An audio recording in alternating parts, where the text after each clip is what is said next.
The hallway smelled like bleach and desperation. Victor Wilson's hand was still wet from the bathroom sink when he saw her. The waitress, the one with tired eyes who'd served him linguine 20 minutes ago, stood frozen near the office door, her trembling fingers tucking a wad of cash into her apron pocket. The dim light from the kit hall cast shadows across her face, but Victor could see everything. The guilt. The fear. The exact moment she realized she wasn't alone. Their eyes locked. She gasped, and the sound cut through the restaurant's muffled dinner conversation like a knife. Hey there, beautiful souls. Welcome back to the channel. How are you all doing today? I'm so glad you're here with me. Drop a comment right now and let me know where you're watching from. I love connecting with you all. And listen, if you haven't subscribed yet, what are you waiting for?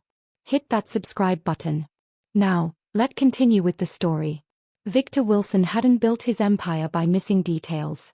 23 years in the business, the kind of business where missing details meant missing fingers, or worse, had trained his eyes to catch everything. The slight bulge in a jacket that meant someone was armed. The nervous glance that meant someone was lying. The shaking hands that meant someone had just done something they couldn't take back. And this girl, this waitress with the name tag that read Cora, was shaking like a leaf in a hurricane. Please. The word fell from her lips before Victor could speak. Please, I can explain. Victor said nothing. He'd learned long ago that silence made people talk more than questions ever could. He simply stood there, his 6'3" frame blocking the only exit from the narrow hallway, his tailored charcoal suit absorbing the dim light. To anyone watching, he looked calm. Controlled. But inside, his mind was already calculating. Already deciding. This restaurant, Daniel's Fine Dining, sat 3 blocks from Victor's office.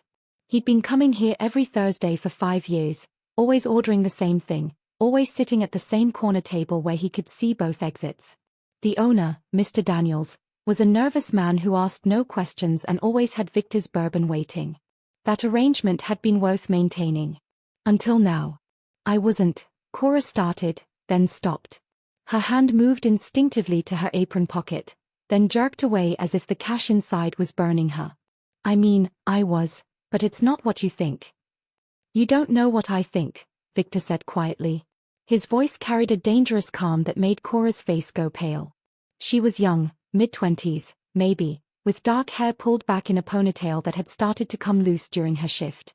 Her uniform was clean but worn, the black pants and white button-up shirt pressed carefully despite their age. There was something about her that didn't fit the crime. Something in her eyes that looked less like greed and more like desperation. How much did you take? Victor asked. Cora's chin trembled. $300. From the register. From Mr. Daniels' office safe. Her voice cracked. I know the combination because I close most nights and he makes me count the deposits. Interesting. She was confessing. Most thieves would lie, would make excuses, would try to run. But this girl stood there, terrified yet honest, her secret spilling out like she'd been waiting for someone to catch her just so she could finally tell the truth. You planning to run? Victor asked. Disappear before he notices. No. Cora shook her head, and a tear slid down her cheek. She wiped it away angrily, as if crying was another crime she couldn't afford. I was going to pay it back. I just needed it for a few days, maybe a week. I get paid Friday and I was going to return it before the owner discovered $300 missing from his safe. He doesn't check it daily. Only on Mondays when the accountant comes. The words tumbled out faster now, desperate and raw. I've worked here 3 years. 3 years, and I've never been late, never called in sick, never stolen a single dollar. But I didn't have a choice. I don't have a choice. There it was. The thing Victor had been waiting for. The real story hiding behind the obvious one. There's always a choice, Victor said. Not this time. Cora's voice dropped to a whisper. Not when it's your brother dying in a hospital bed and you're the only person in the world who can save him. The hallway seemed to shrink. Somewhere in the kit hall, pots clanged and a chef shouted orders. Somewhere in the dining room, people laughed over wine and pasta, completely unaware that in this dim corridor, a waitress's entire life was balancing on the edge of a knife. And Victor Wilson, the man who'd made his fortune in violence and fear, who'd ordered things that kept him awake some nights, who'd stopped believing in redemption years ago, felt something shift in his chest. "Tell me," he said. And Cora, with nowhere left to run and nothing left to lose, began to talk. But what she didn't know, what she couldn't possibly know, was that the man standing between her and escape was about to make a decision that would change both their lives forever. What was Victor going to do? Would he turn her into Mr. Daniels? Would he handle this himself, the way he handled all problems? Or was something else entirely about to happen in that hallway, something neither of them saw coming? Cora's voice cracked as she spoke, but she forced the words out anyway. "My brother's name is Ethan. He's 19. She pulled her phone from her pocket with trembling hands, swiping quickly before turning the screen toward Victor. The photo showed a young man with Cora's same dark eyes, grinning in a hospital bed despite the 4 lines running from his arm. "He has leukemia. Stage 3. He needs a bone marrow transplant, but the insurance won't cover the full cost and the hospital is threatening to discharge him if we don't make a payment by tomorrow morning." Victor looked at the photo, then back at Cora's face. He'd seen 1,000 lies in his lifetime. This wasn't one of them. "How much do you need?" $5,000. Just for the initial payment to keep him in the program. Cora's laugh was bitter, broken. "I've been saving for 8 months. I had almost 4,000, but then Mr. Daniels cut my pay 2 weeks ago. Said the restaurant wasn't making enough profit, so he was reducing everyone's wages by 40%. 40%. I went from barely making it to drowning." She shoved the phone back in her pocket, her hands balling into fists. "I asked him for an advance. Got on my knees and begged. He said no. Said if I didn't like the new wage, I could find another job." The tears were flowing freely now. "But who's going to hire me and pay me enough to make up the difference in time? Ethan doesn't have time. The doctor said if he doesn't get the transplant within the next 6 weeks. She didn't finish the sentence. She didn't have to. Victor studied her in the flickering hallway light. He'd built his reputation on reading people, on knowing when someone was playing an angle or telling the truth. This girl was telling the truth. Every devastating word of it. "Your parents?" he asked. "Dead. Car accident when I was 21 and Ethan was 16. I've been taking care of him ever since." Cora wiped her face with the back of her hand. "I'm all he has. And I'm failing him." Something twisted in Victor's gut. A memory he'd buried deep tried to surface. Another hospital, another desperate situation, another person he'd failed to save. He pushed it down hard. "You know who I am?" Victor asked quietly. Cora's eyes widened slightly. "You come in every Thursday. You always order the linguine and bourbon. You tip exactly 20%. You never make conversation." She paused. "And the other waitresses say you're someone important. Someone dangerous. Someone we should never bother." "They're right. I know." Cora's voice steadied, and Victor saw steel beneath the fear. "So do whatever you're going to do. Turn me in. Tell Mr. Daniels. Have me arrested. I don't care anymore. At least in jail I won't have to watch my brother die because I couldn't save him." The resignation in her voice struck Victor harder than her tears had. He recognized it. He'd heard it in his own voice once, 20 years ago, when his sister Maria had. No. He wouldn't think about Maria. Not now. "Put the money back," Victor said. Cora blinked. "What?" "The $300. Put it back in the safe. Now." For a moment, she just stared at him, confused and terrified. Then, slowly, she pulled the crumpled bills from her apron pocket. Her hands shook so badly that some of the 20s fell to the floor. Victor waited, silent and still, while she gathered them up and disappeared into the office. He could hear the safe opening. The money being replaced. The safe closing again with a soft click. When Cora emerged, her face was pale but composed. She stood before him like a prisoner awaiting sentencing. "Thank you," she whispered, "for letting me put it back before you." "I'm not finished," Victor interrupted. He reached into his jacket pocket. Cora flinched instinctively, and pulled out his phone. His fingers moved quickly across the screen. Tap. Tap. Swipe. Enter. "What's your bank account number?" Cora's mouth opened. Closed. What? "Your bank account number," Victor repeated, his tone unchanged. "Or do you prefer cash?" Cash is harder to trace, but it's also harder to prove legitimacy if anyone asks questions. I don't understand. $5,000. That's what you need, correct? Victor's dark eyes locked on hers. For your brother's transplant payment. The hallway seemed to tilt beneath Cora's feet. She grabbed the wall for support. Why would you? She couldn't finish the question. It was too enormous, too impossible. Victor's expression didn't change, but something flickered in his eyes. Something old and painful and carefully hidden. Because I know what it's like to lose someone you love because you didn't have enough money to save them, he said quietly. And I know what that does to you. What it turns you into. The confession hung in the air between them. I can't accept charity, Cora said, but her voice wavered. I can't just take money from a stranger. It's not charity. It's a loan. Victor's tone turned businesslike. You'll pay me back. Every dollar. With interest. What kind of interest? Cora asked, and Victor saw the fear creep back into her eyes. She'd heard the stories about men like him. The kind of interest they charged. The kind of payment they demanded. Standard rate. 5% annually. Victor saw her confusion and almost smiled. Almost. That's actually below market rate for personal loans. But why? You don't even know me. No, Victor agreed. But I know desperation. And I know theft isn't in your nature. You've worked here 3 years and never stolen anything until tonight. That tells me everything I need to know about your character. Cora's knees buckled. She slid down the wall until she was sitting on the floor, her face in her hands, her shoulders shaking with sobs that she'd been holding back for weeks, maybe months. Victor stood there, awkward in the way that powerful men always are when confronted with raw emotion.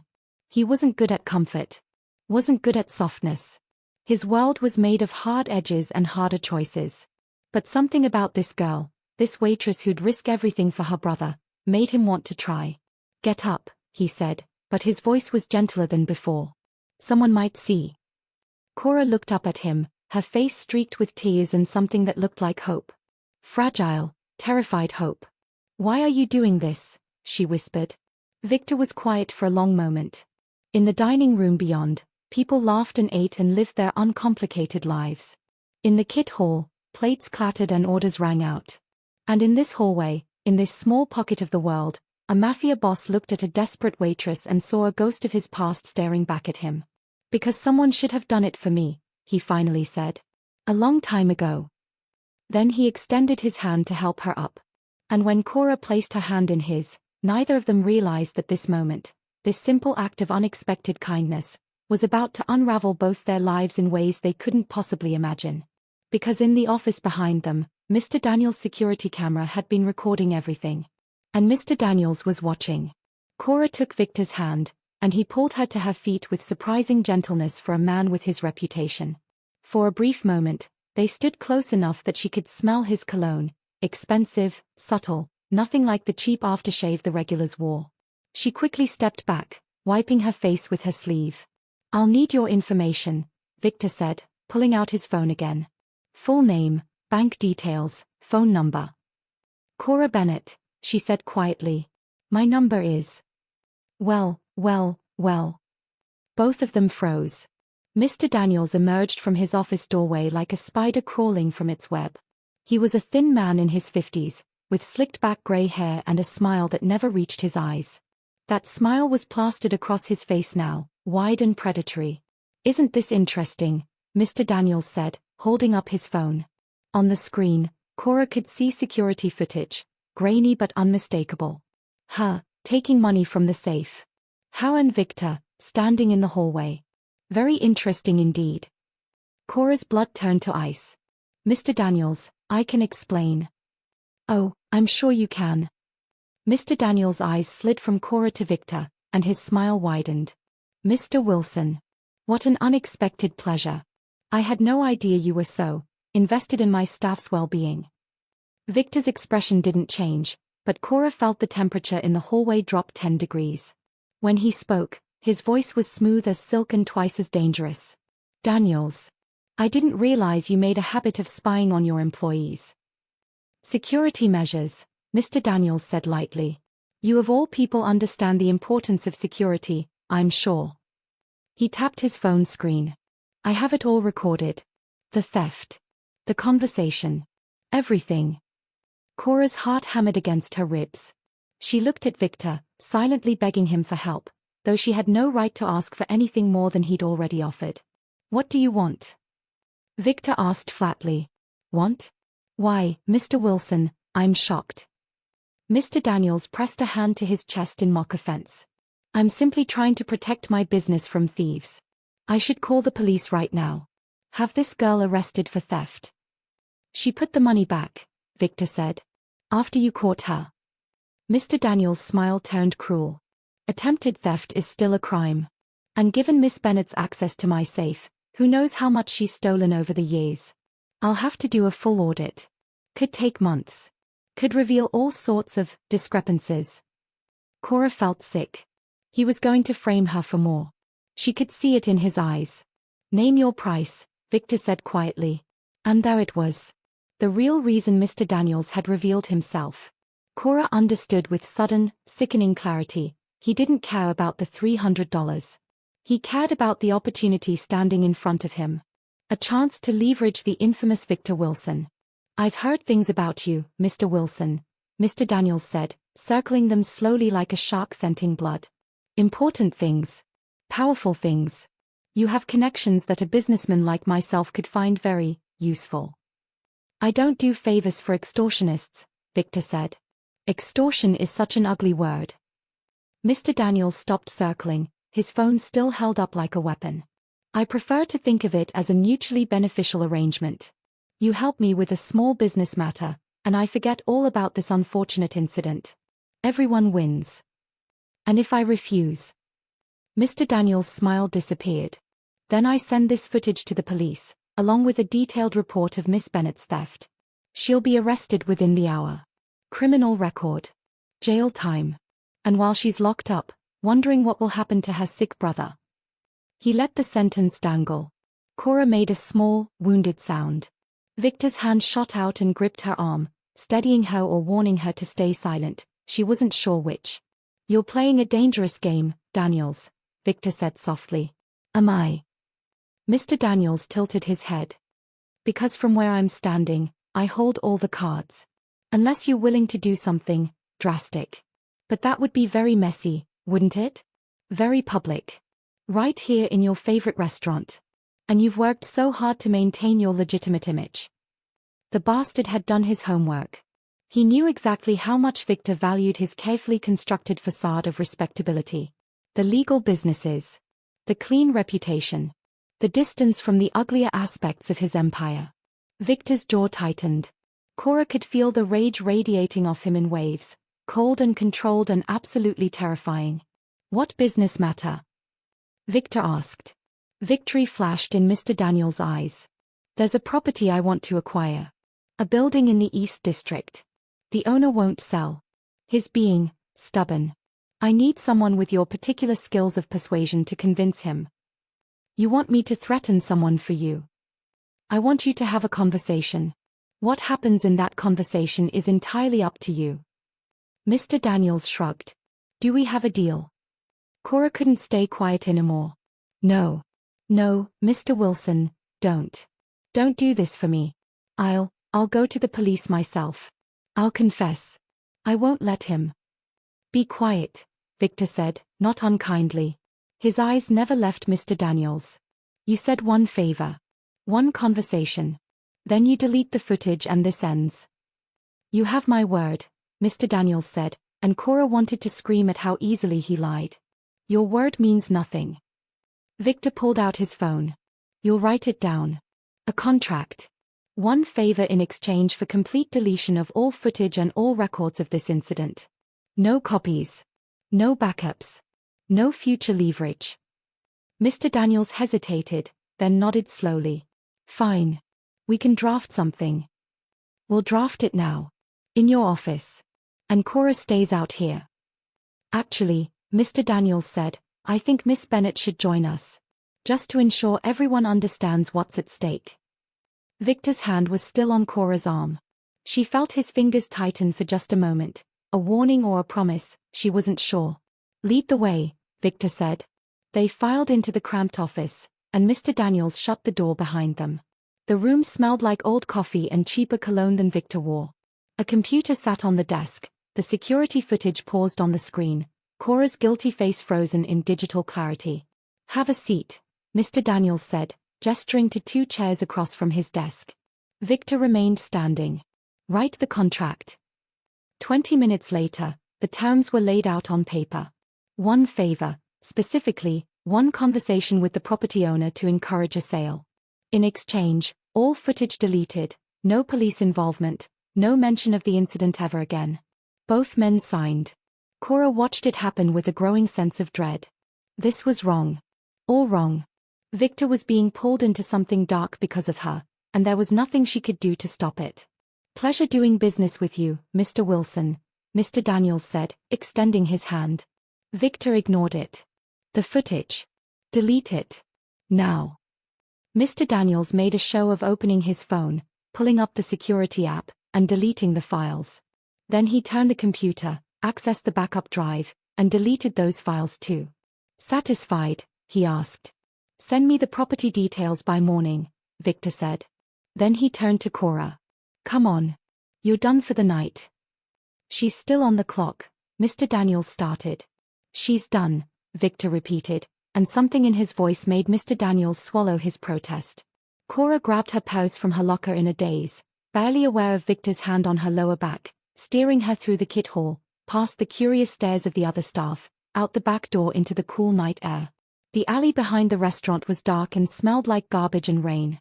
Cora's legs finally gave out. She collapsed against the brick wall, gasping for air, her whole body shaking. "I'm sorry," she choked out. "I'm so sorry. I didn't mean for, I never wanted to drag you into." "Stop apologizing." Victor stood in front of her, his tall frame blocking the weak light from the street lamp. "This isn't your fault." "How is it not my fault? You just agreed to threaten some innocent person because of me." "Daniels was going to find a way to leverage me eventually," Victor said. "Men like him always do. You were just the excuse." Cora looked up at him, tears streaming down her face. "You should have let him call the police. So you could go to jail? So your brother could die waiting for you to get out?" Victor crouched down until they were eye level. "That wasn't going to happen." "Why?" The word burst out of Cora with desperate force. "Why do you care? You don't know me. You don't owe me anything." Victor was quiet for a long moment. In the distance, sirens wailed. A car alarm went off and then stopped. The city breathed around them, indifferent to their crisis. "I had a sister," Victor finally said. "Maria. She got sick when she was 18. Needed an operation we couldn't afford. I was 23, working construction, barely making rent. I begged every hospital, every charity, every loan shark in the city. No one would help." His voice went flat, emotionless. "She died 6 months later. And I swore that if I ever had the power to stop someone else from going through that, I would." Cora's breath caught. "I'm sorry." "Don't be. It was a long time ago." Victor stood up, offered his hand again. "Come on. I'm taking you home." "You don't have to." "Cora." He said her name for the first time, and it sounded strange in his mouth, soft, almost gentle. "Stop fighting me on everything." She took his hand and let him pull her to her feet. His palm was warm, calloused, strong. Safe. A black Mercedes was parked at the end of the alley. Victor unlocked it with a button on his key fob, and Cora hesitated. "I promise I'm not kidnapping you," Victor said, and there might have been the ghost of humor in his voice. "Just taking you home. What's your address?" Cora told him, and they drove in silence through the city streets. She stared out the window, watching the lights blur past, her mind spinning with everything that had just happened. Victor had saved her. A mafia boss, a dangerous man with a dangerous reputation, had saved her when he had no reason to. Had put himself at risk for her. Had shared his painful past with her. She glanced at his profile. Strong jaw. Dark eyes focused on the road. Hands steady on the wheel. He should have terrified her. Everything she'd heard whispered about Victor Wilson should have made her afraid. But sitting in his car, Watching the streetlights play across his face, all she felt was, no. No, she couldn't feel that. Couldn't let herself feel anything for this man who'd just entered her life in the most chaotic way possible. Here, Victor said, pulling up to her apartment building. It was a rundown complex in a rough neighborhood, the kind of place with broken security lights and graffiti on the walls.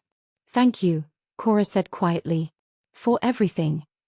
Check your bank account tomorrow morning, Victor said. The $5,000 will be there. The contract. I'll handle Daniels. You focus on your brother. Victor looked at her then, really looked at her, and Cora felt something shift in her chest. What hospital is he in? St. Catherine's. Room 412. Why? Just curious. Victor's expression softened almost imperceptibly. Go. Get some rest. Cora opened the car door, then paused. Will I see you again? I come to the restaurant every Thursday, Victor said. Though you might want to find a new job. Despite everything, Cora almost smiled. Yeah. Probably. She climbed out of the Mercedes and walked to her building, feeling Victor's eyes on her back the whole way. When she reached her door and turned around, the car was still there, waiting. Making sure she got inside safely. Something warm bloomed in her chest. Something dangerous and impossible and absolutely terrifying. She raised her hand in a small wave. Victor's headlights flashed once in response. Then he drove away into the night, leaving Cora standing in her doorway, her life completely upended, her future uncertain, and her heart doing something it absolutely should not be doing. Cora barely slept that night. She lay in her cramped bedroom, staring at the water-stained ceiling, replaying every moment in that hallway. Victor's hand in hers. The look in his eyes when he'd mentioned his sister. The way he'd waited in his car until she was safely inside. At 6 a.m., she gave up on sleep and checked her phone. The bank notification made her gasp out loud. Deposit, $5,000, sender, V. Wilson. It was real. All of it had been real. Her hands shook as she immediately initiated a transfer to St. Catherine's Hospital, paying the overdue balance that had been hanging over Ethan's head like a guillotine. The confirmation email came through within minutes. Payment received. Patient Ethan Bennett cleared for transplant program continuation. Cora pressed her face into her pillow and sobbed, huge, gasping sobs of relief that she'd been holding back for months. Ethan was safe. Her baby brother was safe. Because of Victor Wilson. She needed to thank him properly. Needed to. Her phone buzzed. Unknown number.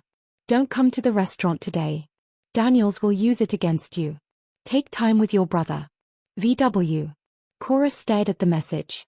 He was protecting her. Still protecting her, even now. She typed back, thank you. For everything. I don't know how to repay you. The response came quickly, you already are. Standard loan terms. We'll discuss repayment schedule later. But then, a few seconds later, how's your brother? Something fluttered in Cora's chest. She typed, I just paid the hospital. He's cleared for the program. Because of you. Good. Just that one word, but Cora could feel the warmth behind it. She bit her lip, then typed, can I buy you coffee? To say thank you properly? The three dots appeared, disappeared, appeared again. Cora held her breath. Cafe Marcello's. 10 a.m. I'll send a car. Cora jumped out of bed, suddenly wide awake despite her sleepless night. What was she doing? Having coffee with a mafia boss? A man who operated in a world she couldn't even imagine? But he'd saved Ethan. He'd saved her. And if she was being honest with herself, brutally, terrifyingly honest, she wanted to see him again. Wanted to understand the man behind the reputation. The man who'd shared his painful secret in a dark alley. At exactly 9:45 a.m., a black Mercedes pulled up outside Cora's building. Not the same one from last night, this one had a driver. A mountain of a man named Thomas who opened the door for her without saying a word. Cafe Marcello's was in the upscale part of the city, the kind of place where coffee cost more than Cora used to make in an hour at the restaurant. She felt underdressed in her simple jeans and sweater, but the hostess smiled warmly and led her to a private corner booth. Victor was already there. He stood when she approached, old-fashioned manners that seemed at odds with his dangerous reputation. In the morning light streaming through the cafe windows, he looked different. Still commanding, still powerful, but somehow more human. He wore dark slacks and a crisp white shirt, no jacket, sleeves rolled up to reveal strong forearms. "You came," he said. "Did you think I wouldn't?" "I wasn't sure." Victor gestured for her to sit. "Most people try to avoid further contact with me after our business is concluded." "Is that what this is?" Cora asked, sliding into the booth. "Concluded business?" Victor's dark eyes met hers. "I don't know what this is." The honesty in his voice caught her off guard. A waitress appeared, took their orders, cappuccino for Cora, black coffee for Victor, and disappeared with professional discretion. "I wanted to thank you properly," Cora said. "For last night. For the loan. For everything." "You've already thanked me." "Not enough." Cora leaned forward.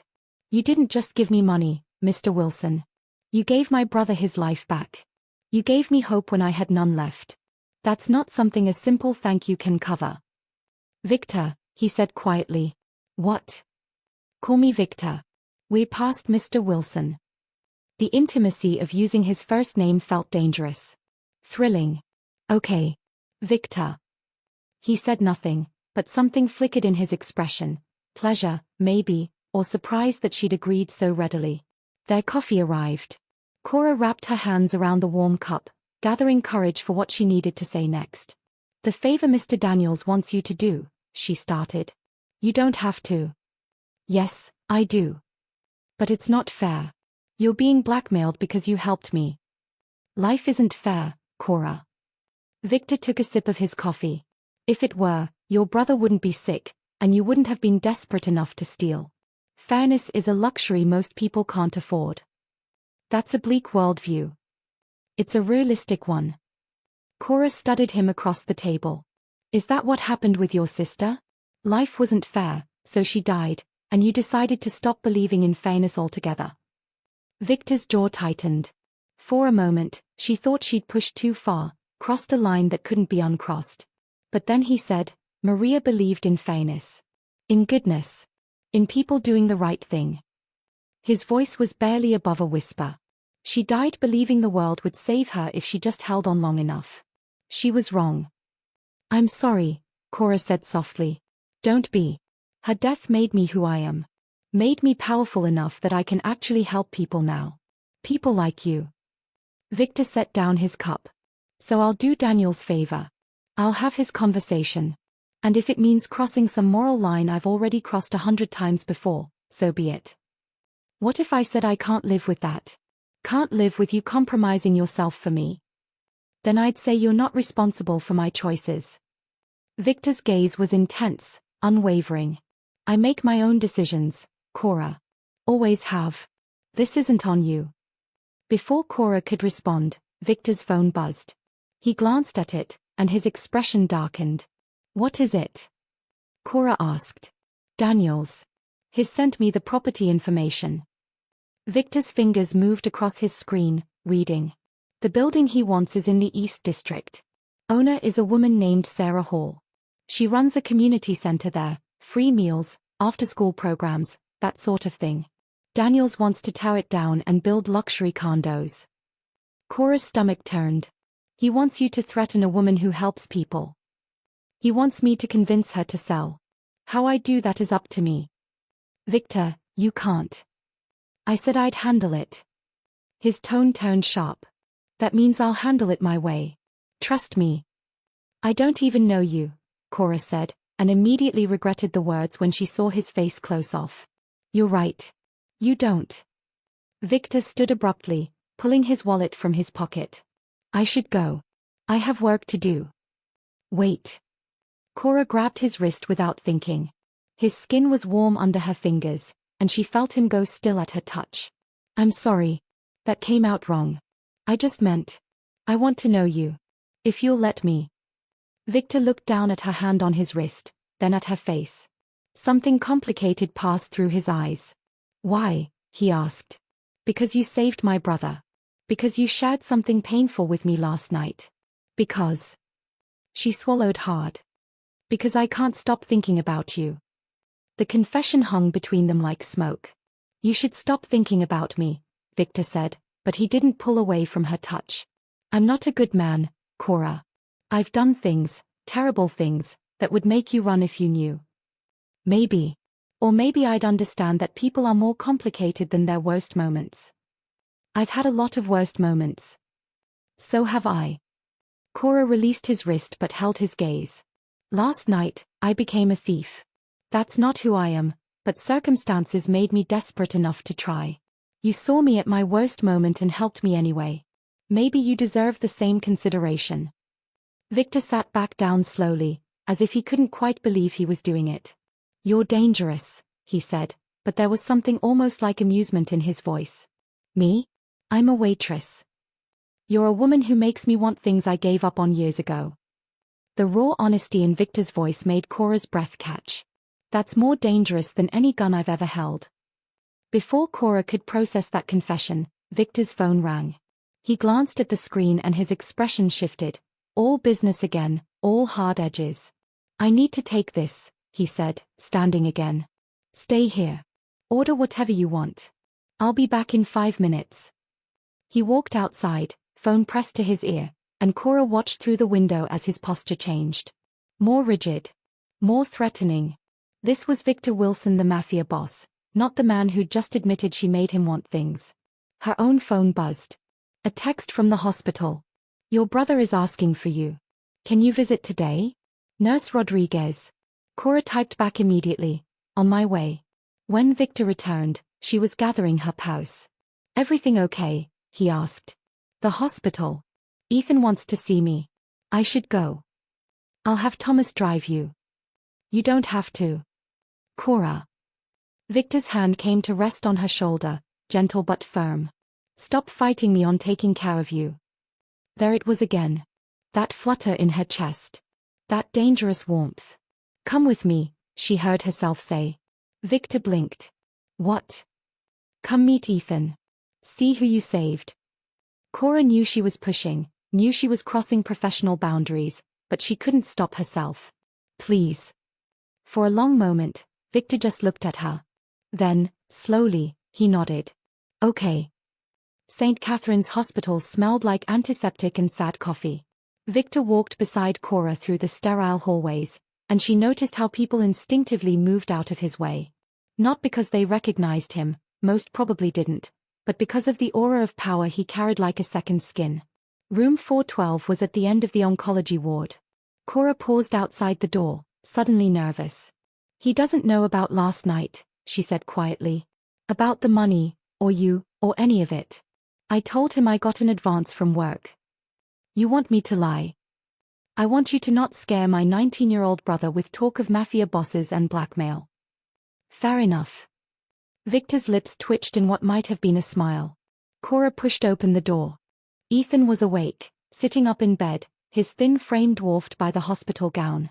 He'd lost more weight since Cora's last visit, and his skin had that translucent quality that came from months of treatment.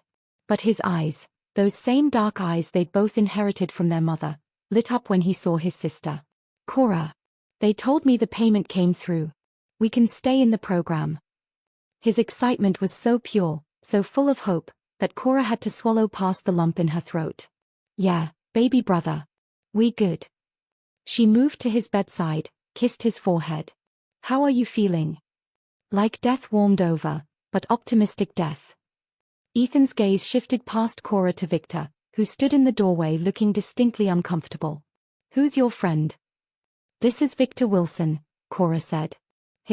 He helped me get the money for your treatment. Ethan's eyes widened. Seriously? Dude, thank you. Thank you so much. I don't even know what to say. You don't need to say anything, Victor said, stepping into the room. Just focus on getting better. Are you Cora's boyfriend? Ethan asked with the blunt tactlessness of the very young or very sick. Ethan. Cora's face burned. What? I'm just asking. You never bring guys to meet me. Ethan grinned at Victor. She's very protective. Fair warning. I've noticed, Victor said, and there was definite amusement in his voice now. They talked for 20 minutes, light conversation about nothing important. Ethan's favorite shows. The terrible hospital food. The new physical therapist who kept making everyone do exercises. Normal things that felt surreal given the circumstances of how Cora and Victor had met. But Cora watched Victor slowly relax. Watched him smile, actually smile, at one of Ethan's terrible jokes. Watched him listen with genuine interest when Ethan talked about his plans to study engineering once he was healthy again. "You're going to make it," Victor said suddenly, interrupting Ethan mid-sentence about computer science programs. Ethan blinked. "Yeah, I hope so." "No. You're going to make it." Victor's voice carried absolute certainty. "You have too much life in you to die in this hospital bed. So you're going to fight, and you're going to win, and in 2 years you're going to be complaining about college finals instead of chemo schedules." Silence filled the room. Ethan stared at Victor with something like awe. "Okay," Ethan whispered. "Okay, yeah. I can do that."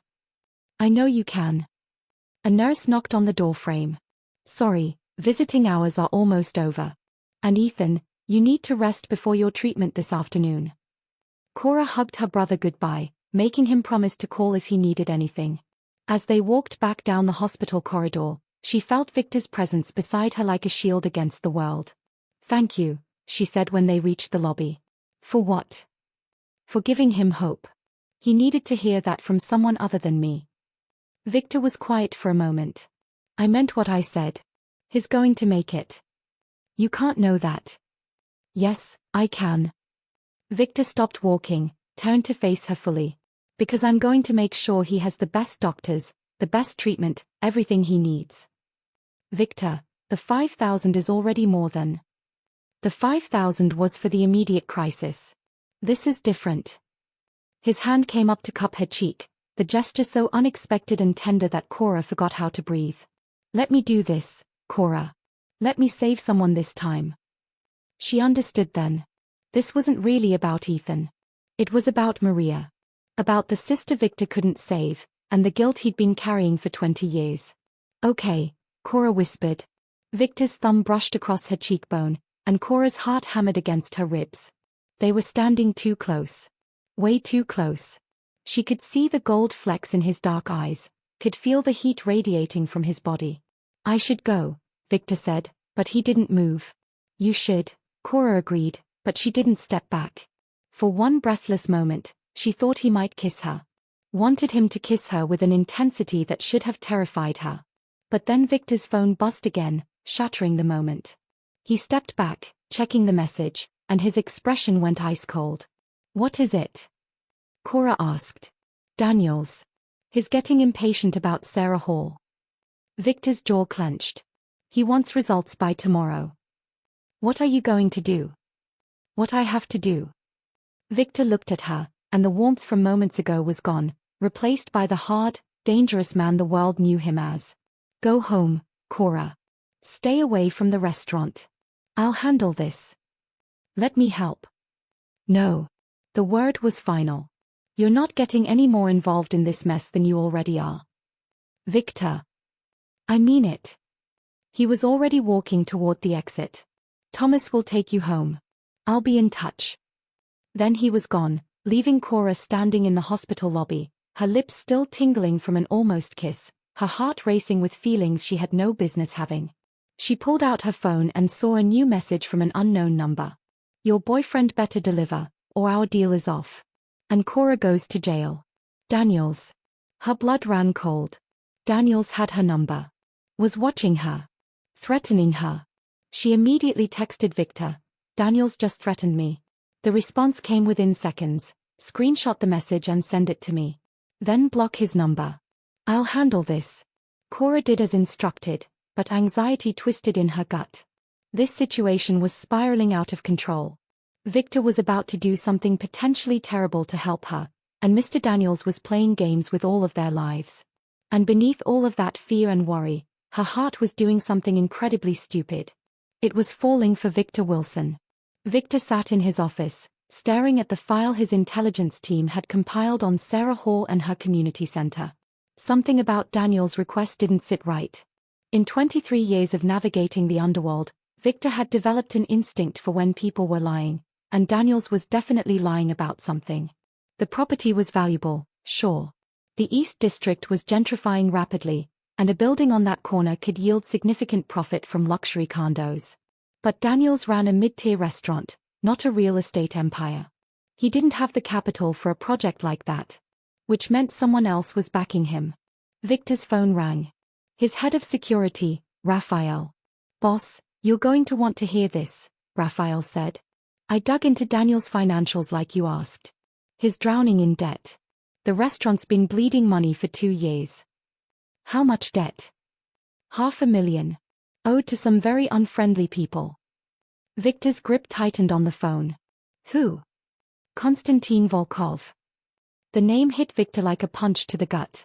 Konstantin Volkov, Russian mob, human trafficking, loan sharking, and Victor's biggest rival for control of the city's underground. They'd maintained an uneasy truce for 5 years, staying out of each other's territories. If Volkov was involved in this, it wasn't about a building. "Keep digging," Victor said. "I want to know everything about this property deal. Who else is involved, what they're really after, all of it." "On it, boss." Victor ended the call and immediately dialed another number. It rang twice before a woman's smooth voice answered. "Victor Wilson. I haven't heard from you in months." "Hello, Sophia," Victor said. "I need information." Sofia Castellano was the best information broker in the city, neutral territory, worked with everyone, loyal to no one except the highest bidder. Victor had used her services for years. "I'm listening," Sophia said. "Sarah Hall. Community Center in the East District. What do you know?" Papers rustled on the other end. "Hang on. Sarah Hall, age 42, runs the Hall Community Center. Former social worker. Opened the center 8 years ago after her husband died. No criminal record, no debts, squeaky clean." A pause. "Why are you asking about her?" "Someone wants her property. I'm trying to figure out why." "Well, the building itself isn't remarkable. But the land underneath it." More rustling. "Here. That's interesting." "What?" "There was a geological survey done 6 months ago. Quietly. Under a shell company. The land sits on top of an old subway tunnel system, abandoned since the 70s. But according to this survey, those tunnels connect to the new metro expansion project." Victor's mind raced. Which means whoever owns that property controls access to underground transit routes that could move anything, drugs, weapons, people, across half the city without ever being seen. There it was. The real reason Volkov wanted the building. Not condos. Access. A hidden pipeline for his trafficking operations. And Daniels, desperate and in debt, had become Volkov's errand boy. Which meant Victor had just walked straight into a trap. "Sophia, who else knows about this survey?" "Just the shell company and whoever commissioned it." "Why?" "Because I need you to make sure that information doesn't go anywhere. Lock it down. Make it disappear." "Victor, if Volkov's involved." "I know who's involved. Just do it." He hung up and immediately called Raphael back. "Change of plans. I need surveillance on Cora Bennett. 24/7. And I need—" "Boss, we've got a problem," Raphael interrupted. "I just got word from our contact at the police station. There's a warrant out for Cora Bennett's arrest. Theft charges. Filed an hour ago." Victor's blood turned to ice. "By who?"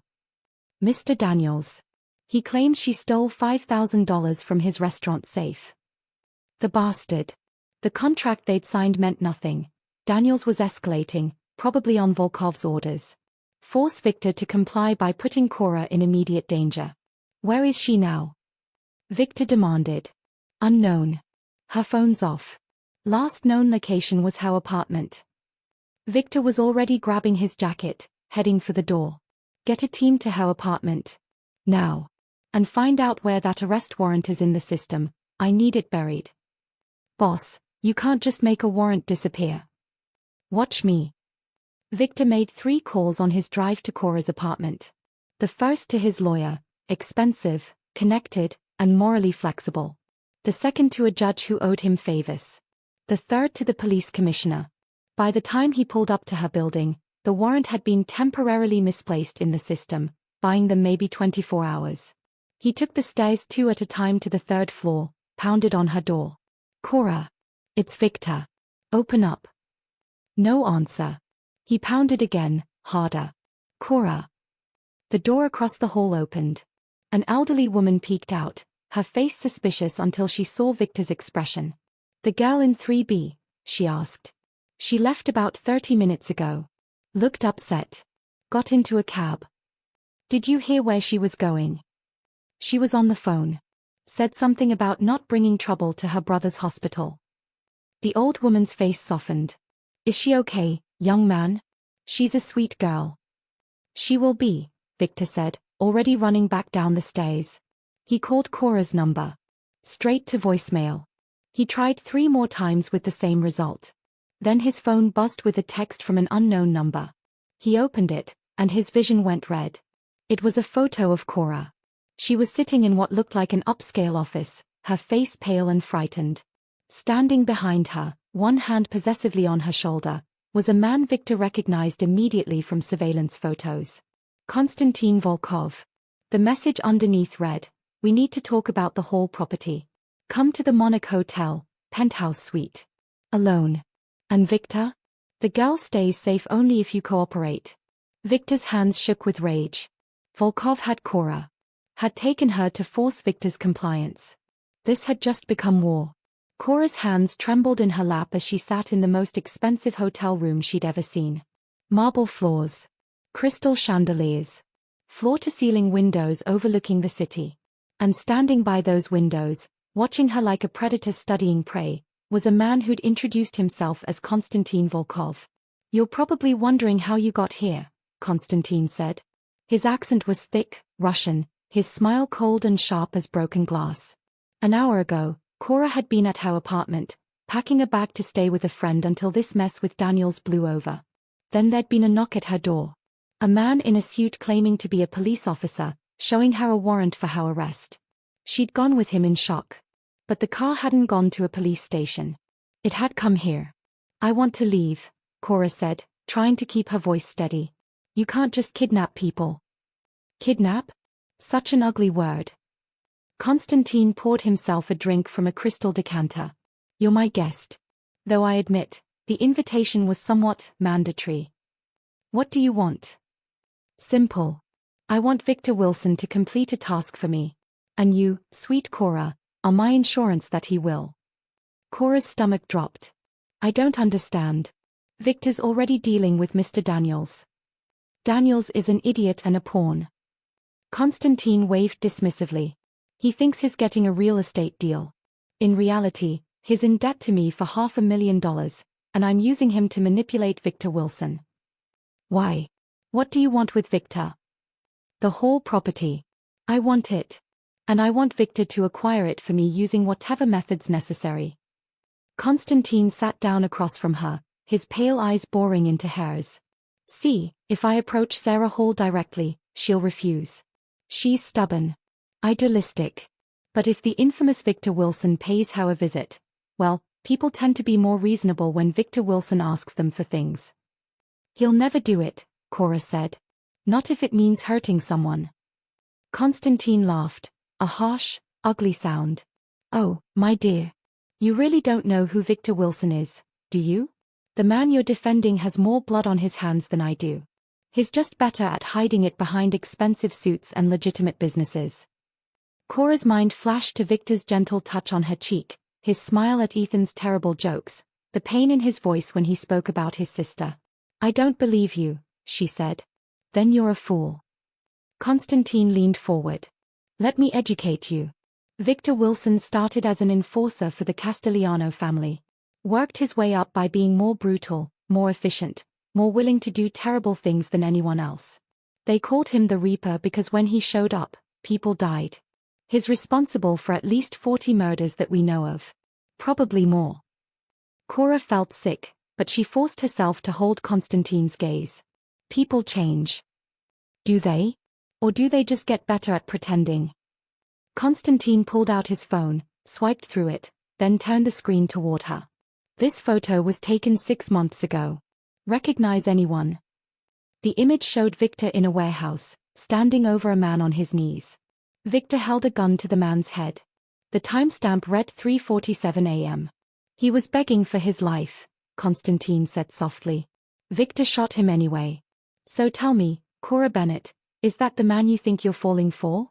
A killer who'll put a bullet in someone's skull without hesitation. Cora's hands balled into fists. She wanted to scream that Constantine was lying, that the photo was fake, that Victor wasn't capable of that. But she'd seen the darkness in Victor's eyes. Heard the flatness in his voice when he talked about his past. She'd known, on some level, that the man who'd saved her was also capable of terrible things. The question was, did that change how she felt about him? Before she could answer, even to herself, the penthouse door burst open. Victor stood in the doorway, flanked by two men with guns drawn. His eyes swept the room, landed on Cora, and something dangerous and desperate flashed across his face. Let her go, Volkov, Victor said, his voice deadly calm. Victor. Right on time. Constantine didn't even flinch at the guns pointed at him. Please, tell your men to lower their weapons. This is a civilized conversation. There's nothing civilized about kidnapping. I prefer to call it motivated negotiation. Constantine gestured to Cora. She's unharmed. And she'll stay that way as long as you do exactly what I want. Victor's jaw clenched. The property. You want me to get Sarah Hall to sell. Finally, we understand each other. Constantine smiled. You have 48 hours. Convince her to sell, and sweet Cora goes free. Refuse, and... He shrugged eloquently. And if I kill you right now? Victor asked. Save everyone the trouble.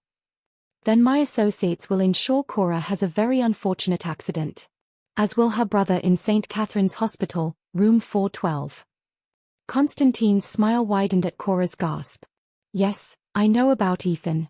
Such a shame about his condition. It would be terrible if something happened to interrupt his treatment. Cora watched Victor's hands flex, saw the rage barely contained beneath his calm exterior. He was calculating, weighing options, trying to find a way out that didn't end with her or Ethan dead. I need proof of life, Victor said. Ongoing. I want daily contact with Cora to confirm she's safe. Reasonable. She can call you once per day. Supervised, of course. And you'll release her the moment Sarah Hall signs the sale agreement. The moment the property transfers to my shell company, yes. Constantine stood, extending his hand. Do we have a deal? Victor stared at that outstretched hand like it was a venomous snake. Then his eyes met Cora's, and she saw something in them that broke her heart. Apology. Resignation. And beneath it all, something that looked terrifyingly like love. Victor, don't, Cora said. Don't do this for me. I'm not worth. Don't finish that sentence. Victor's voice was rough. You're worth everything. Then he stepped forward and shook Konstantin Volkov's hand, sealing a deal that would haunt them both. Excellent, Konstantin said. The clock starts now. 48 hours, Victor. Don't disappoint me. Victor looked at Cora one more time. I'll get you out of this. I promise. I know the photo Konstantin showed me, Cora said, the words rushing out. The warehouse. The gun. I don't care. Do you hear me? Whatever you've done, whatever you are, I don't care. Something cracked in Victor's expression. You should care. You should run as far from me as possible. Too late, Cora whispered. I'm already falling. The confession hung in the air between them, fragile and dangerous and absolutely real. Victor opened his mouth to respond, but Konstantin interrupted. How touching. But Victor, you're on the clock. I suggest you get started. Victor turned without another word and walked out, his men following. The door closed behind them with a soft click that sounded like a cell door locking. Cora was alone with Konstantin Volkov, her heart breaking and her mind racing. And somewhere in the city, Victor Wilson was about to become the monster everyone believed him to be. All to save the woman he was falling in love with. Victor made it to his car before the rage exploded.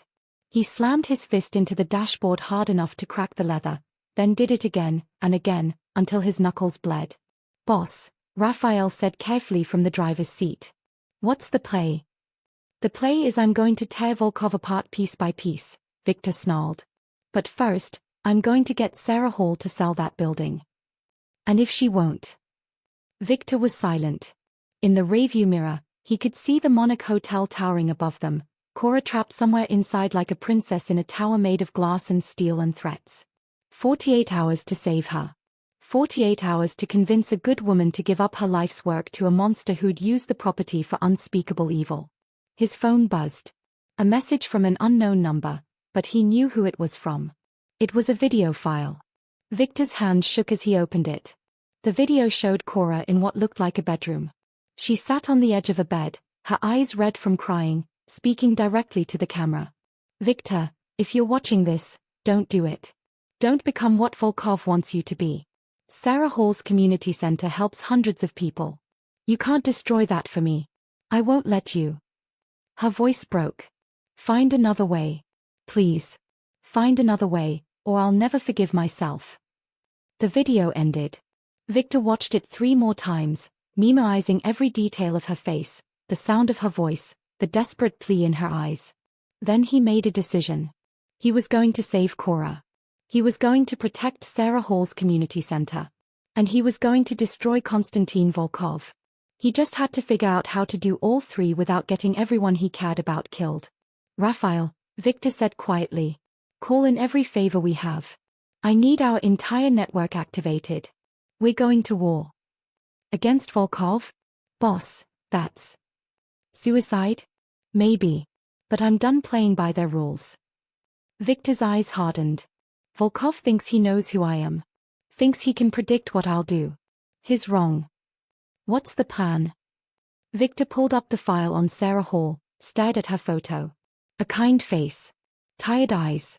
Someone who'd dedicated her life to helping others. Someone exactly like his sister Maria had been. We're going to do something Volkov would never expect, Victor said. We're going to tell Sarah Hall the truth. Sarah Hall's community center smelled like fresh bread and hope. Children's artwork covered the walls. Volunteers served lunch to elderly residents. In her small office at the back, Sarah sat across from Victor Wilson, listening to the most insane story she'd ever heard. Let me get this straight, Sarah said slowly. A Russian mobster has kidnapped a woman to force you to threaten me into selling my building so he can use underground tunnels for human trafficking. Yes, Victor said simply. And instead of threatening me, you're telling me the truth. Yes. Sarah studied him for a long moment. She'd heard of Victor Wilson, everyone in the city had. But the man sitting in her office didn't match the reputation. He looked exhausted. Desperate. Human. What do you want from me? She asked. I want you to trust me. I'm going to stop Volkov, but I need time. 48 hours to make him think I'm complying while I dismantle his operation from the inside. And the woman he kidnapped? Cora. Victor's jaw tightened. I'm getting her back. Sarah saw it then, the truth he wasn't saying out loud. He loved this woman. Enough to risk everything.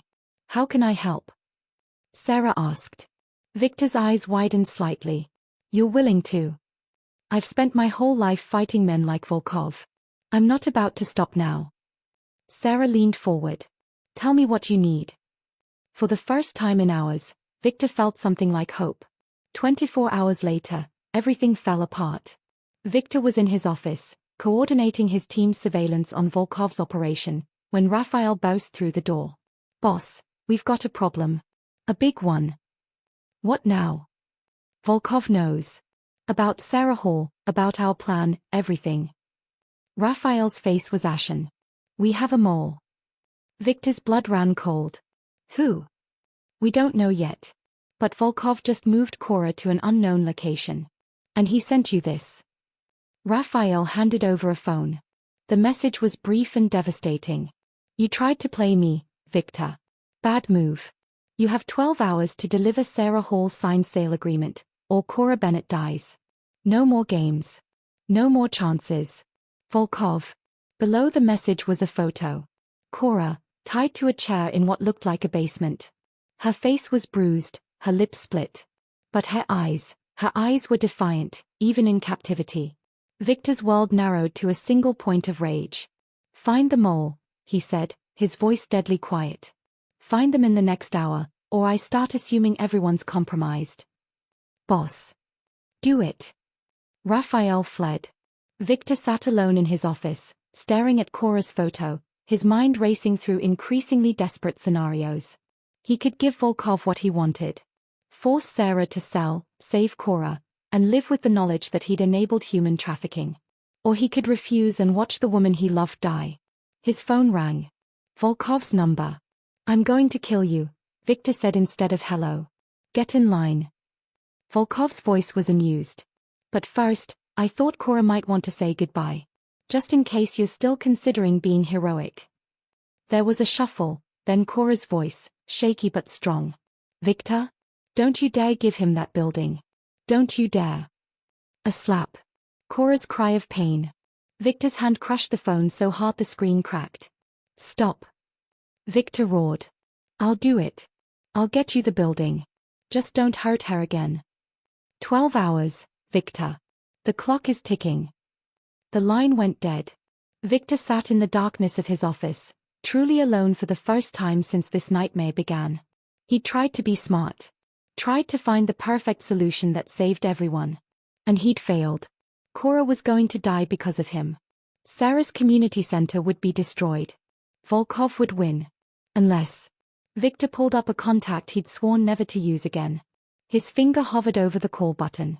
This person could help. Could turn the tide of this war. But calling them would mean betraying every principle Victor had built his new life on. Would mean becoming the monster he'd spent 10 years trying to stop being. His phone buzzed. A text from Cora's number. It was a video.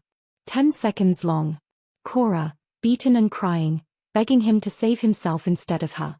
Telling him she loved him even though they barely knew each other. Telling him he was a good man and shouldn't destroy himself to save her. Victor watched it 7 times. Then he made the call. "Hello, Victor," a cold, familiar voice answered. "I wondered when you'd come crawling back." "I need your help," Victor said, each word tasting like ash. "And I'll pay whatever price you want." The voice on the other end laughed, a sound like knives on glass. "Oh, Victor. You have no idea what you've just agreed to." But Victor did know. He knew exactly what he was sacrificing. His soul, if he had any left. For Cora, it was worth it. In the basement where she was being held, Cora sat in the darkness and tried not to fall apart. Her face throbbed where Volkov's man had hit her. Her wrists were raw from the ropes. But worse than the physical pain was the knowledge that Victor was out there, probably doing something terrible to save her. She'd meant what she said in the video. She loved him. Impossibly, irrationally, after only knowing him for days, she loved him. And that love was going to destroy him. The door opened. Volkov entered, his smile sharp in the dim light. "Good news," he said. "Victor's agreed to my terms. You'll be free soon." "What did you make him do?" Cora asked hoarsely. "What I always make men like him do. Prove that under all their pretensions of honor and redemption, they're still just killers." Volkov crouched beside her chair. "He's going to take Sarah Hall's building by force. Tonight. And you're going to watch him do it." Cora's heart shattered. No. Not Victor. He wouldn't. He couldn't. But she knew he would. For her, he'd become the monster again. And she'd have to live with that for the rest of her life. The person Victor had called wasn't who anyone expected. FBI Special Agent Michelle Torres sat across from him in a secure location, her expression unreadable. "You're willing to testify against Volkov?" she asked. "Give us everything, his operations, his network, all of it." "Yes," Victor said. "In exchange for full immunity and witness protection for Cora Bennett and her brother." "And yourself?" "I don't want protection. I want Volkov in prison where he can't hurt anyone ever again." Victor leaned forward. "I have evidence. Financial records. Recordings. Enough to put him away for life. But I need you to move now. He has Cora, and he's going to kill her in," he checked his watch, 8 hours. Michelle studied him carefully. "This is a trap. You're setting me up." "No. I'm done, Agent Torres. I've been trying to go legitimate for years, but men like Volkov keep pulling me back. I'm tired of being a monster." His voice cracked. "And I'm not going to let a good woman die because I was too proud to ask for help." Michelle made a decision. "Okay. Here's what we're going to do. 6 hours later, Cora was dragged from the basement and shoved into a van. They drove through the city in silence, Volkov sitting across from her, watching her with those cold, dead eyes. "Where are we going?" Cora asked. "To Sarah Hall's community center. Victor's meeting us there with the signed sale documents." Volkov smiled. "I want you to see his face when he hands over that building. Want you to see what he's become because of you." "He's worth 10 of you," Cora said fiercely. "We'll see." They arrived at the community center at midnight. The street was empty, dark. Volkov's men pulled Cora from the van, keeping a tight grip on her arms. Victor's Mercedes was already parked outside. He stood beside it, a folder in his hands, his face an unreadable mask. Cora's breath caught. Even now, even like this, her heart leaped at the sight of him. "Victor," she called out. His eyes met hers across the distance, and she saw everything there: love, determination, and something else. Something that looked almost like hope. "I have what you want," Victor called to Volkov, holding up the folder. "Sarah Hall's signed sale agreement. Let Cora go." Volkov laughed. "You must think I'm stupid. Show me the documents first." Victor walked forward slowly, hands visible. When he was 10 feet away, he tossed the folder to Volkov. Volkov caught it, opened it, began reading. His smile widened. Well, you actually did it. I'm almost impressed." "FBI. Nobody move." Floodlights exploded from every direction. Agents poured out of buildings, vehicles, shadows. 20, 30, 40 armed agents, all with weapons trained on Volkov and his men. Agent Torres stepped into the light, her badge held high. "Konstantin Volkov, you're under arrest for kidnapping, human trafficking, racketeering, and about 50 other charges." Volkov's face went purple with rage. "You set me up." "I did," Victor said calmly. "Every conversation we've had for the past 2 days has been recorded. Every threat, every admission. It's over, Volkov." Chaos erupted. Volkov's men reached for weapons. FBI agents shouted commands.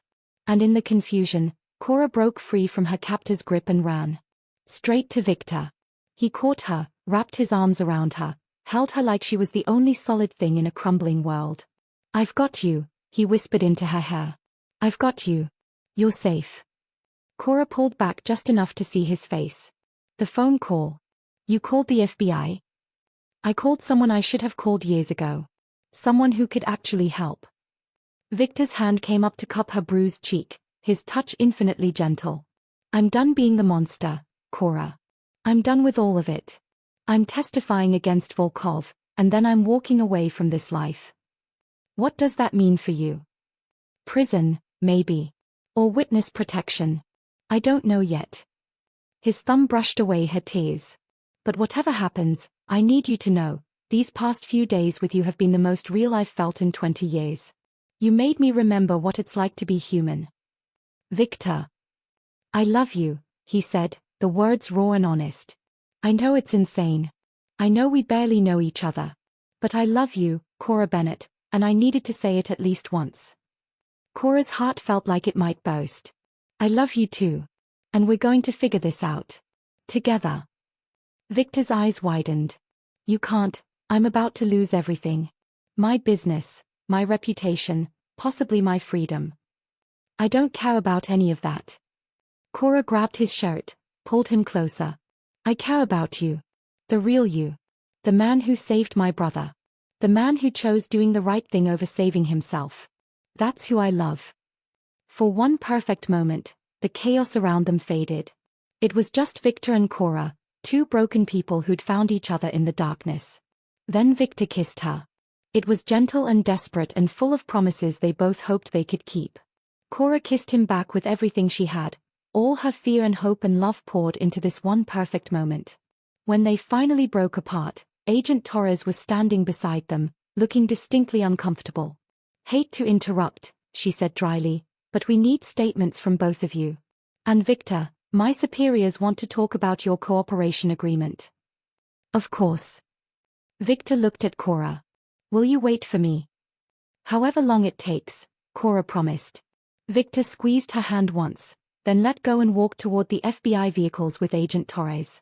Cora watched him go, her heart full and breaking at the same time. Behind her, Sarah Hall emerged from the community center, where she'd been watching everything unfold. "Is he going to be okay?" Sarah asked quietly. "I don't know," Cora admitted. "But I'm going to make sure he doesn't face it alone." In the distance, Volkov was being shoved into a police van, screaming threats and curses. His empire was crumbling. His power was gone.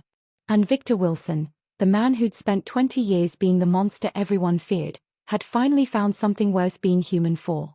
Now he just had to survive the consequences of his past long enough to claim his future. 3 weeks later, Victor stood in a federal courtroom, his hand on a Bible, swearing to tell the truth. The gallery was packed. Reporters, Volkov's associates, federal prosecutors. And in the third row, wearing a simple blue dress, sat Cora. Beside her was Ethan in a wheelchair, looking stronger than he had in months. The transplant had been successful, and he was recovering well. Every time Victor's courage faltered, he looked at them. At the future he was fighting for. "Mr. Wilson," the prosecutor began, "please tell the court about your relationship with Konstantin Volkov." For 6 hours, Victor testified. He detailed Volkov's human trafficking network, his money laundering operations, his connections to corrupt officials. He provided documents, recordings, bank statements, 20 years' worth of evidence he'd been quietly collecting, insurance he'd never thought he'd use. Volkov sat at the defense table, his face a mask of hatred. When it was the defense attorney's turn, she went for the throat. "Mr. Wilson, you've admitted to being a career criminal yourself. You've confessed to extortion, assault, and by your own testimony, at least a dozen murders. Why should this jury believe anything you say?" Victor didn't flinch. "They shouldn't trust me because I'm a good person. I'm not. But they should trust my evidence because it's real. Every document. Every recording. I'm not asking for forgiveness. I'm asking for justice for Volkov's victims." "And what about your victims, Mr. Wilson?" The courtroom went silent. Victor's hands clenched. "I can't bring back the people I've hurt. I can't undo the things I've done. But I can make sure Volkov doesn't hurt anyone else. That's the only redemption I'm capable of." The honesty in his voice echoed through the courtroom. During a recess, Victor was led to a conference room where Agent Torres waited with news. "We found your mole," she said. It was Daniel's. Victor's jaw tightened. The restaurant owner. He was feeding Volkov information, hoping to get out of his debt. "We arrested him this morning. He's facing conspiracy charges." Michelle paused. "But there's something else. Something you need to know." She slid a folder across the table. Victor opened it, and his breath caught. Inside were medical records. His sister Maria's medical records. And stapled to them, a letter from a hospital administrator, dated 6 months before Maria died. "Dear Ms. Wilson, we're pleased to inform you that funding has been secured for your operation through our charitable care program. Please contact our office to schedule." The letter had never been sent. It had been blocked by a junior administrator who'd been fired shortly after for embezzlement. Maria could have been saved. The funding had existed. Someone's greed had killed her. Victor's hands shook. 20 years. 20 years of guilt and rage, believing he'd failed her because he wasn't powerful enough, rich enough, ruthless enough. But it hadn't been his fault. "I thought you deserved to know," Michelle said softly. Victor couldn't speak. Could barely breathe. The foundation of his entire adult life, the guilt that had driven him to build an empire, to become the monster, had been built on a lie. "Victor." Cora's voice came from the doorway. The bailiff had let her in. He looked up at her, and something inside him finally broke open. She crossed to him in 3 strides and wrapped her arms around him. Victor buried his face in her shoulder and cried, huge, racking sobs for the sister he'd lost, the life he'd wasted, the man he could have been. Cora held him through all of it, whispering that it was okay, that he was okay, that she was there. When he finally pulled himself together, she cupped his face in her hands. "You're not that man anymore," she said firmly. "You're the man who saved my brother. Who took down Volkov. Who chose the hard right over the easy wrong. That's who you are now." Victor kissed her forehead. "I don't deserve you." Too bad. You're stuck with me. The trial lasted 2 more weeks. The jury deliberated for 6 hours.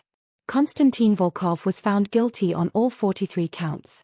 The judge sentenced him to life in prison without possibility of parole. As for Victor's immunity agreement, the prosecution honored it, with conditions. No jail time, but 5 years of probation. Community service. Complete dissolution of his criminal enterprises. Victor agreed to everything. Walking out of the courthouse a free man, he found Cora and Ethan waiting on the steps. Ethan was out of the wheelchair now, leaning on a cane but standing on his own. "Hey," Ethan said with a grin. "My sister's boyfriend is famous. I saw you on the news." "Boyfriend?" Victor raised an eyebrow at Cora. She blushed. "Well, I mean, we haven't exactly defined." Victor pulled her close and kissed her, right there on the courthouse steps, in front of cameras and strangers and the whole world. When they broke apart, Cora was breathless and smiling. "Okay," she said. "Boyfriend works." "Actually," Victor said, his voice suddenly nervous in a way that made Cora's heart skip, "I was thinking something more permanent. Eventually. If you'd want that." Cora's eyes widened. "Victor Wilson, are you talking about?" "Not today. Not even this year. But someday." He tucked a strand of hair behind her ear. "I want to build a real life. A clean life. With you. If you'll have me." "Yes," Cora whispered. "Yes to all of it." Ethan cleared his throat loudly. "This is very sweet and all, but can we eat? I'm starving. Nearly dying really works up an appetite." They laughed, real, genuine laughter that echoed in the autumn air. As they walked down the courthouse steps together, Victor's phone buzzed. A message from Sarah Hall. "The community center is expanding. We're adding a job training program. Any chance you'd want to teach a business course? Legitimate business, of course." "Sarah." Victor showed the message to Cora. "You should do it," she said. "You have a lot to teach. About being a criminal. About second chances." Victor looked at Cora, at Ethan, at the city spread out before them full of possibilities he'd never allowed himself to imagine. For the first time in 20 years, he felt something that had been dead inside him for so long he'd forgotten its name. Hope. "Okay," he said. "Let's go build that life." And with Cora's hand in his and Ethan walking beside them, Victor Wilson took the first real step toward redemption he'd ever taken. Not by being powerful. Not by being feared.